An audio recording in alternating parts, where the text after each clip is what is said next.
Of course, it's me, Butterflies of Light, and I'm back with SYNASTRY.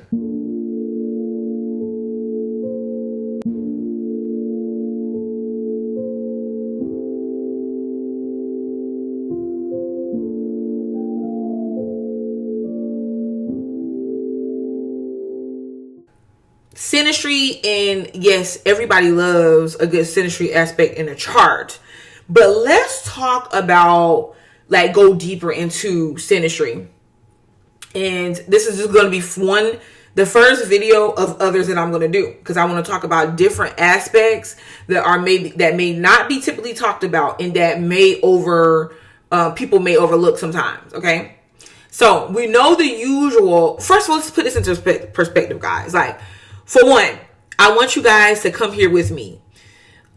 Because this is, I do astrology new generation style, okay? So, keep that in mind whenever you're watching any of my videos. Now, let's start here. Because typically when we're looking at SYNASTRY and SYNASTRY aspects, we're looking at Mars, like how Mars hits or is expected by another person's Venus. Even Venus, how Venus is aspected to another person's sun, all the inner smaller planets, okay, the planets within the ice line. Because if you ever studied astronomy or anything like that, the way that the birth chart is organized is no different. Like, it's literally a map of our universe right now, okay?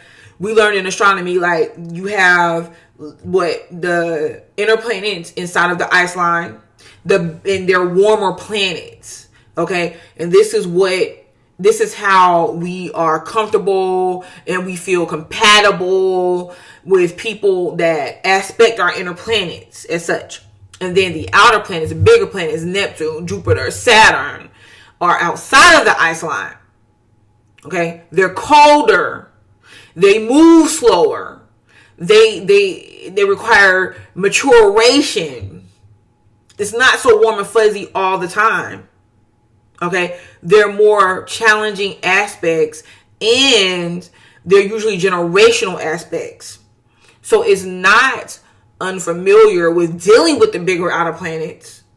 Like when a person's personal planets is hitting one of those, it's some form to change generational stereotypes or something of the sort. Like, you start to see nowadays that there are, like, some women that's into young men. And let me tell you something, ladies. Single ladies. Hey, I said you have not truly dated if you have not dated a man younger than yourself. And I'm like, if you're a lady 35 and older, you can be, I'm saying, like, he's old enough, but he's younger than you, have some fun, little. But let's get back to this. You find those type of situationships, and relationships. Because look at Keisha Cole, look at Heidi Klum. Okay, so we're this is just to name a few. This is just But you find those type of relationships in generational SYNASTRY. Okay, coming shaking things up. And the reason why I mention it, guys, is because in this day and time, here and now, this is what we are experiencing. Okay, we are experiencing a lot of personal aspects of ourselves, meaning the outer aspects of society, of the world, of the universe, asking us to reach past our norms. And it's not that astrology is wrong, because all day, like, I love a good Mars moon connection or Sun Venus connection. But, like, let's just go here for a second. When people was doing astrology, okay, and back then we're looking at SYNASTRY in the world that we were in, the best route to go was the people that was with the people and the individuals that was gonna challenge us the less. It was saying, get with the person that thinks like you, get with the person that agrees with you, get with the person that you're comfortable with. And the reason why, if you're dealing with a lot of heavy water energy, and like people, you guys know this, if you deal with any heavy water energy, even earth, you know that, you know, questioning, over conversating about things, it's not like a strong point of theirs. Like, they don't do relationships in that aspect a lot of times. It's like, well, we like each other because we get each other. We're on the same board, or we're on the same page. Okay, now we're going more into energy that suggests that we challenge ourselves in our social norms, comforts, and belief systems. That means everything comes into question. Okay. And what do we know about relationships? We know that they were here. Relating with another person really gets us waking up to ourselves. And you can't really do that if you're constantly interacting with someone that makes you feel comfortable about who you are. Now, this is not, like I say this all the time, guys, this is not a matter of, or conversation of what you believe and what I believe. This is a matter of what's just happening. Like, look around in your everyday life for the ones of you that I'm talking about or talking to.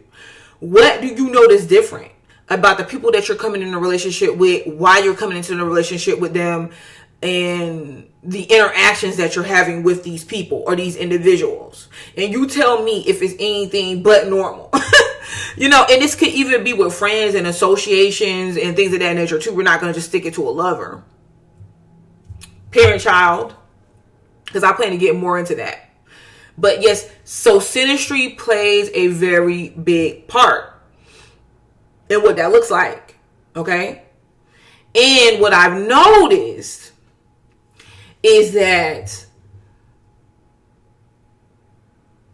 SYNASTRY aspects with Pluto, Neptune, and Saturn requires people to be more independent.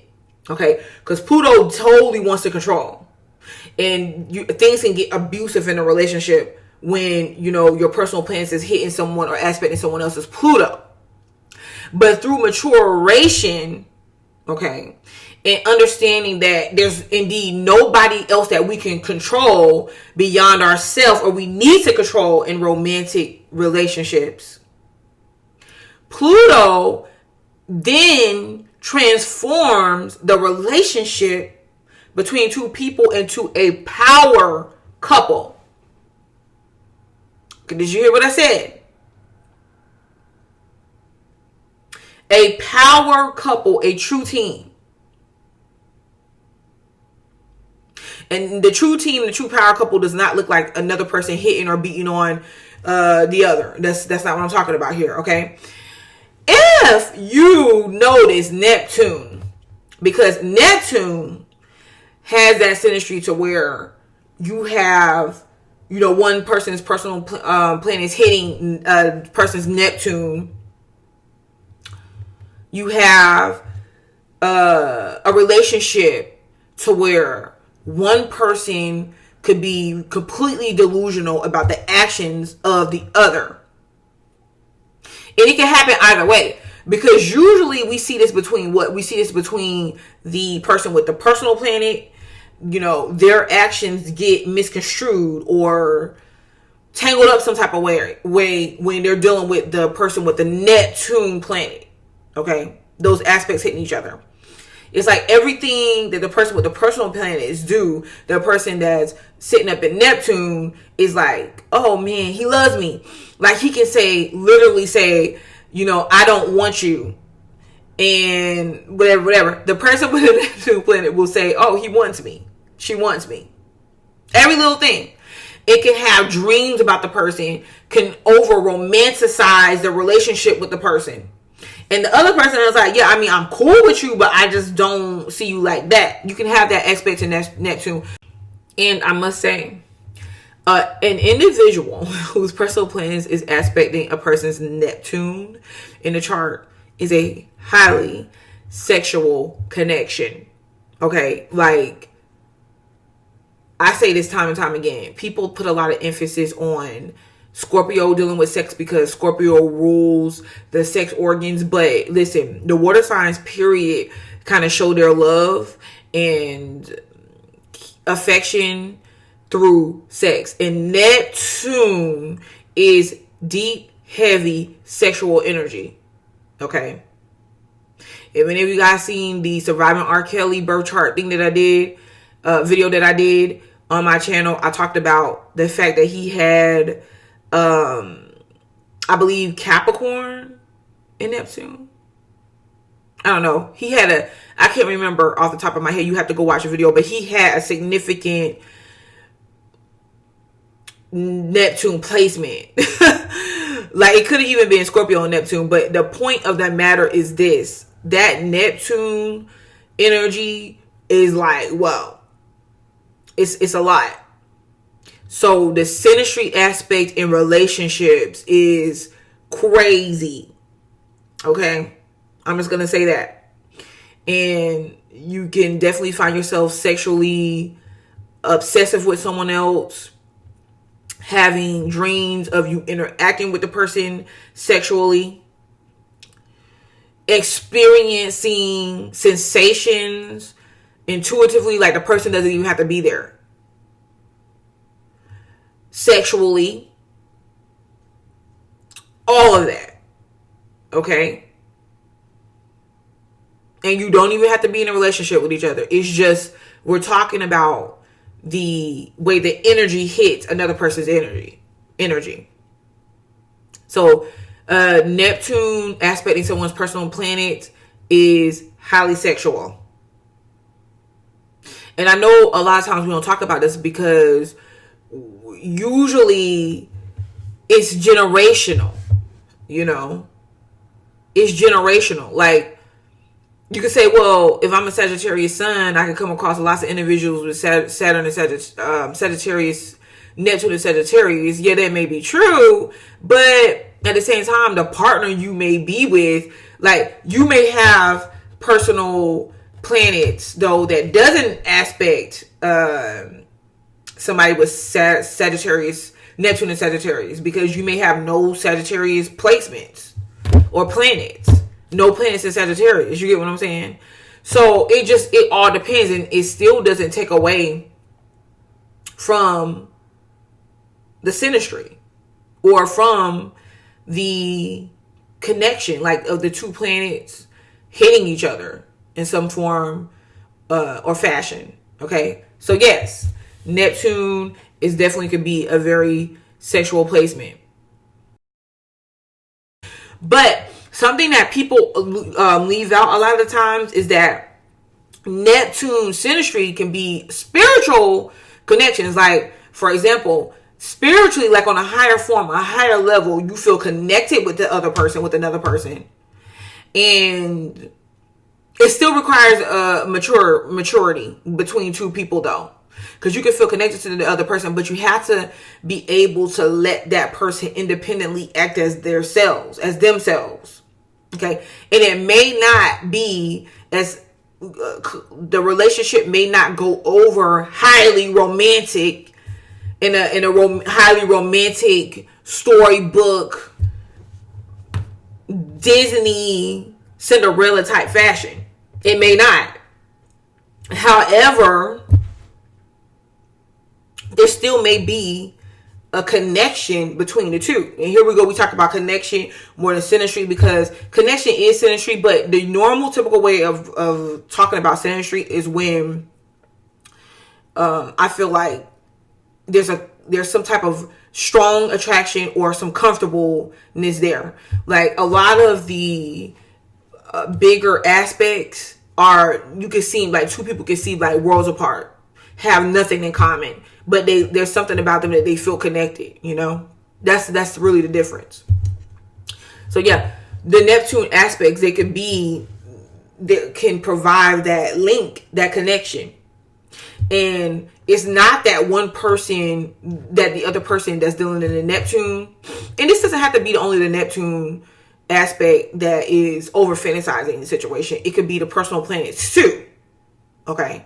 So I don't want you guys to misconstrue that. But if the Neptune person, which is going to be the person that's probably more awake on a spiritual level, and you know that what you're feeling, because this is about intuitiveness, is real, is true, but the other person is acting like it's not, or pretending, or they won't admit to whatever, it's still a level of maturity that you have to utilize dealing with this aspect, and it's usually letting the person go. Okay? I want you guys to keep this in mind, because we see a lot of this going on in these type of relationships and aspects going on these days. Okay? So yes, it requires letting the person go, because more often than not, it's something about their personal plans they have to find themselves.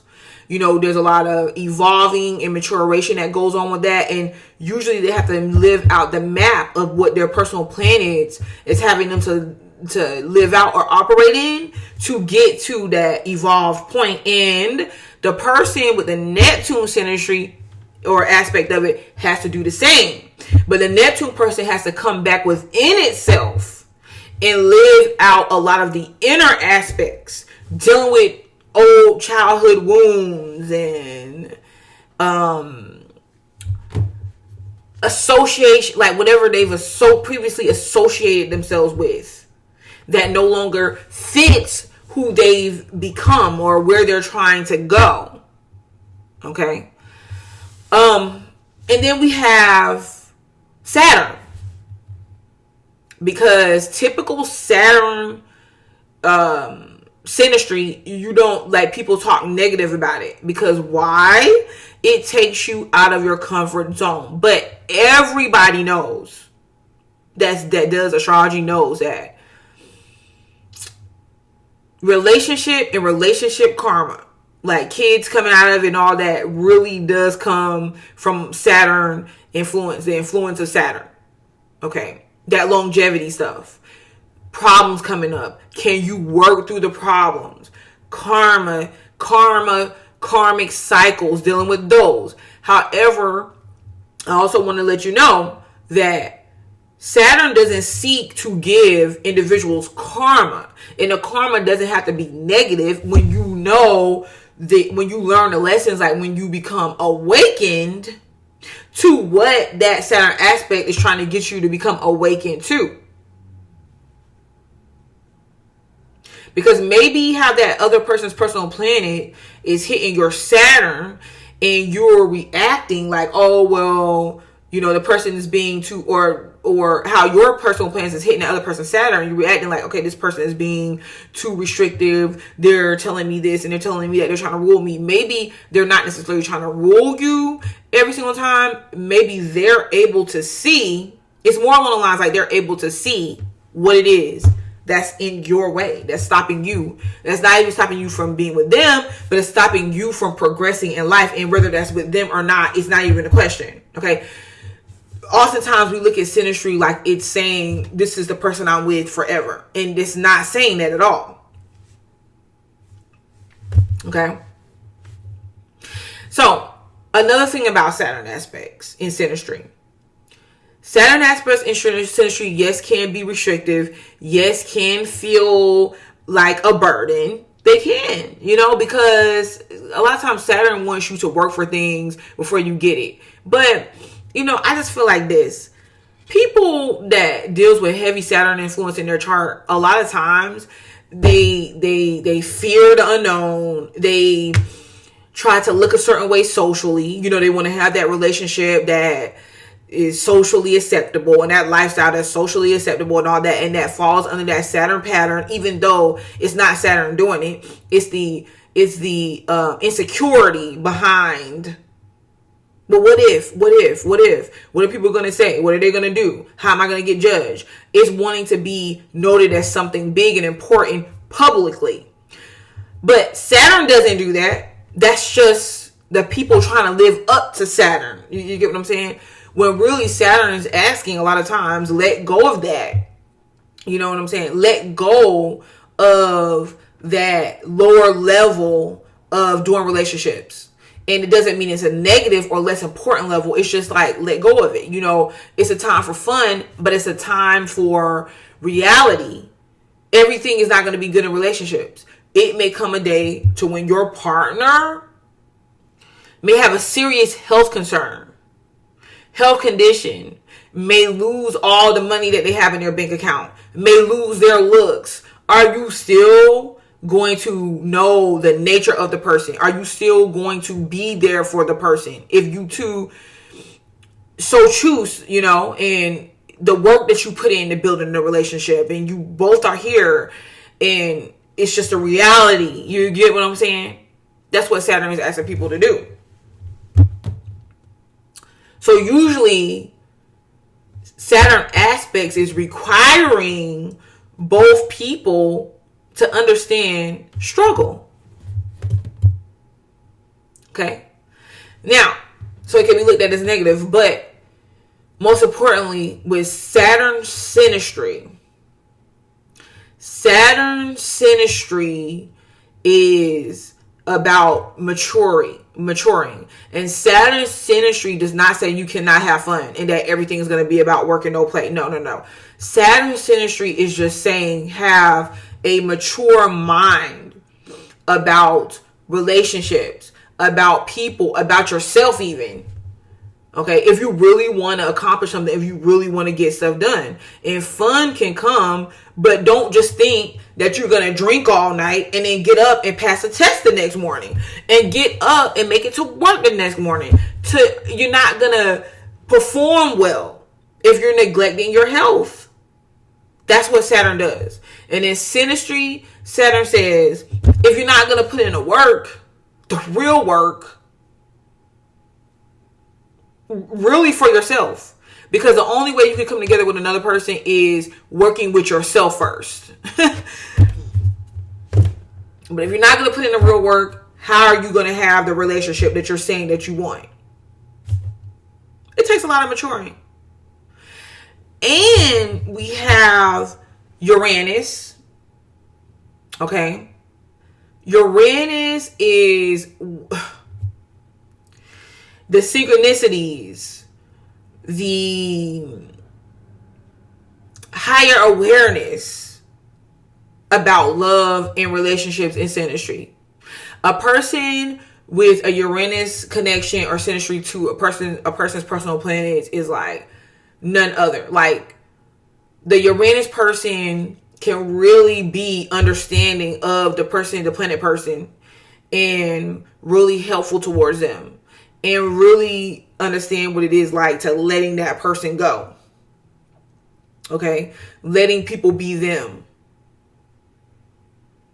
It could be to where the relationship is back and forth, up and down. Like you come together for a little while and then you go apart. It can be unpredictable, the interactions. Like you may plan something and then something else comes up that knocks those plans out. We're supposed to meet up, but then we don't. And Uranus is teaching, what Uranus is providing in synastry is helping us to understand that love is not all about feelings. Love is not all about dependency. Love is about friendship. Getting to know each other.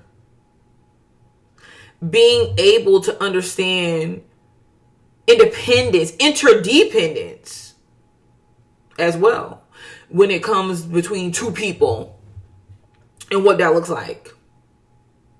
Okay? So, I wanted to do this. I wanted to do a video about synastry and outer planets. And I think that I'm going to go deeper into it by doing each sign. So like, share, and subscribe, or go check them out on my channel, because I will be doing it until I get all of them done. Okay.